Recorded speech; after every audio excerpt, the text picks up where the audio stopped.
Right, Walking Dead, Season 8, Episode 1. Just as a quick bit of background, not surprisingly, I've obviously seen every episode of Walking Dead prior to this. I was fortunate enough to pretty much save them until last year and watch them on pretty much consecutive days, every single episode, up until more or less Season 7, although I did have to wait a little bit because that came in, the second half of that came in earlier this year. But yeah, bloody brilliant. Really got into it. Probably helped that I was watching it consecutively, but I got really drawn into the story, really attached to the characters. And don't do that. If you haven't watched Walking Dead, try your best not to get attached to the characters, because if you do, spoiler alert, you're going to be upset because quite a lot of your favourite characters will definitely die. That's the beauty of this. I mean, it's similar to how Game of Thrones works, and a few other things now seem to be developing like this, but nobody, I mean, I know Rick's still alive, but nobody's safe. I mean, you know, there's been points where Rick could be getting written out of it. It might even happen this season. As the series have gone on, I think they've, you know, been strong. I've probably enjoyed it most around sort of 3, 4, 5, up to 6, 7... I did feel it's lost its way a little bit. Not lost its way, but the way it was going maybe wasn't completely the way I liked it. Just a few bits. I rewatched the end of the last episode, the last 15 minutes of it before I watched the new episode. And I remember that happening and thinking, there's a lot of bullets flying around and no one of any significance seems to be getting hit. And rewatching it again, that is very apparent. And there are a lot of people just sort of running around shooting guns a bit randomly. Whereas sort of previously thinking about sort of back to sort of season 3 and 4 and stuff, when the battles happened, they felt quite well done, quite well choreographed, sort of fairly realistic, because obviously it's not real. Whereas that end battle at season 7 was a little bit silly, irrespective of the fact there was a CGI tiger in it, but I can live with that. But some of the other stuff, just, you know, when the Kingdom came running in and everything, I don't want to get down on it because I bloody love Walking Dead, but when the Kingdom came in and everything at the end of there, it was just all a little bit sort of everything going on at random. You know, there would have been friendly fire and stuff. No one really knew whose side who was on. So yeah, that little gripe just went off there. But that's just to sort of give you a bit of background of where I am with Walking Dead. I did feel a little bit in season 7 it wasn't quite going the direction I necessarily wanted to go into. And going into that a little bit more within this episode, it does sort of continue with that. Still really enjoying it. I forgot how many characters we've got now. Wow, there's so many characters. I mean, you sort of felt like you're definitely going to lose somebody. Spoiler alert, I will be talking about what happened in the episode. To which, you know, nobody, as far as I can recall, of any significance, or anybody. Oh, well, actually, some random sort of grunts for Negan's various sort of different locations got killed. But yeah, generally speaking, everyone survived this, which was maybe a little bit of a surprise. I was on edge, especially when the battle was about to start. I do remember saying to myself, okay, I'm getting a little bit nervous now, you know, who are we about to lose?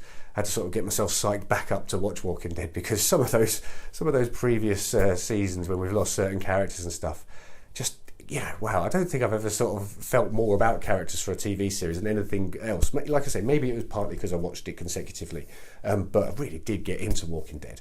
Now, yeah, going back into the episode though, the reason I sort of talk about how I feel like it continued on with this issue with the sort of the final battle of season 7 is we have this battle outside Negan's sort of camp.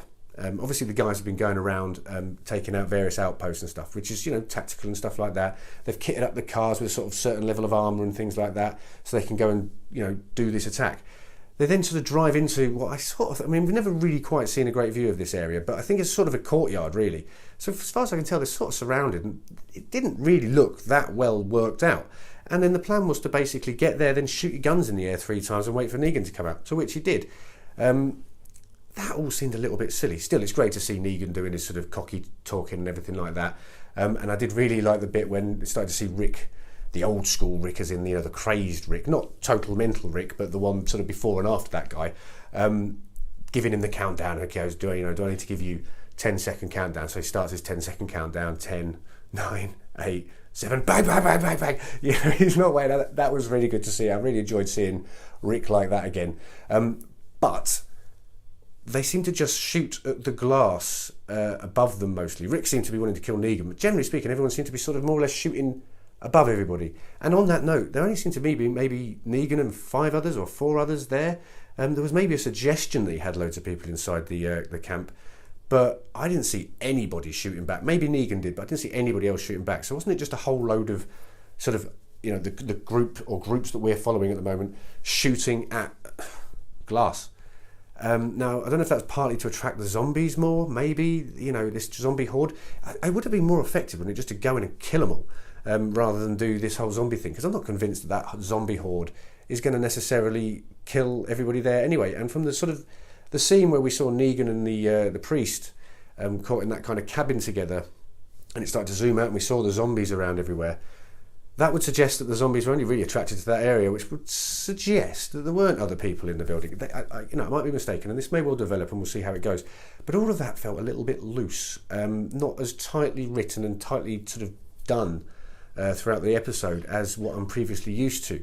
Now, the only reason I'm getting on this a little bit is because Walking Dead is an absolute premium rate TV series. And so if you see it going off the boil a little bit, certain areas and stuff, you feel a little bit more concerned about it. So it's similar to something like Game of Thrones. It's so good that when certain things seem to get a little bit lax, you have a bit of an issue with that. Game of Thrones, currently we sort of just had the more recent series, but a reduced amount of episodes. That was a real shame. I'm not saying that's an issue here, but it used to be really, really tight and really sort of real, as much as something that can be real that's based in a fake world can be. These issues that I'm sort of highlighting are concerns that I feel like this is the way we're going, because we're sort of getting into this war thing. Now, I don't know if sort of Negan and his group are generally defeated now. If that's the case, that was all a bit simple.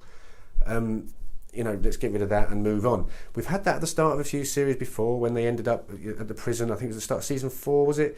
And they had various people from, I forget the name, was it Good Hope? I can't remember the name of the town that they sort of attacked and stuff. And they basically sort of killed them all off with some sort of kind of zombie flu or something, didn't they, through the first sort of 4 episodes. So we do see a little bit of a whitewash of things. And I think we might see a bit more of that, because, like I say, there's a lot of characters now in Walking Dead. They need to probably trim that down a little bit so you can grow more attached to certain characters, because otherwise, there's too many, and it maybe takes away some of that sort of emotional feeling behind the whole thing when a character does die, because there's so many more about, and maybe they haven't really been around too much, like quite a few of these Kingdom characters. When we will see how that all develops. I'm not getting down on this episode. I still enjoyed it, but it did seem a little bit wishy-washy, to be honest, and possibly just trying to sort of wrap up some stuff from the previous series. If what happens in Walking Dead in previous series is anything to go by, what I suspect will be sort of go on within the next few episodes is suddenly the whole thing will shrink down, and our group will be quite a lot smaller. I believe that'll be what happens. Something will go wrong, or people will go off in a different direction for whatever reason. It's far too sort of harmonious just at this point for it to work out like that. I don't think we're going to go and see a series of, well, we have sort of seen a series of Rick farming, actually, in a way, at the prison. But generally speaking, I don't think we're going to see that. Right, sort of had a bit of a moan about the whole gist of the episode, which is sort of wrong, because that's not fair. In terms of some of the other bits, it was good to see the characters back and everything. Like I say, that was really good. Rick's son looks like there's a little bit of a sub story going on there. The whole bit with the priest and the leader, or previous leader probably now, of the Hilltop.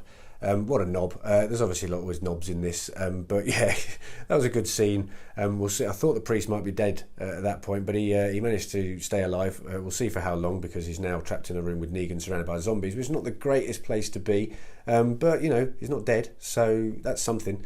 Other bits within that, I quite liked sort of the dream stuff going on, or the sort of future stuff maybe to an extent of Rick, because it was kind of throwing you a few curveballs. It seemed a bit almost heavenly, didn't it? So you weren't too sure if this might be the end of Rick.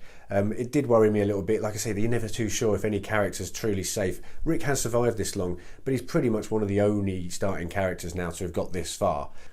So yeah, in conclusion, I did enjoy the episode. There are a few sort of holes there. It's not the first time this has happened, but it's just, the standard has sort of gone up and up and up until maybe a bit in season 7. That's why I'm judging it and picking out these things. I probably wouldn't have been pointing these things out. Certainly by season 2, I wouldn't even mentioned it probably, but it's a bit different now. Hence why I'm picking them up. But I did enjoy the episode. We'll see how the rest of the season goes. I'm sure I'm going to really enjoy it. But as a final score, I'm going to give it a 7 out of 10.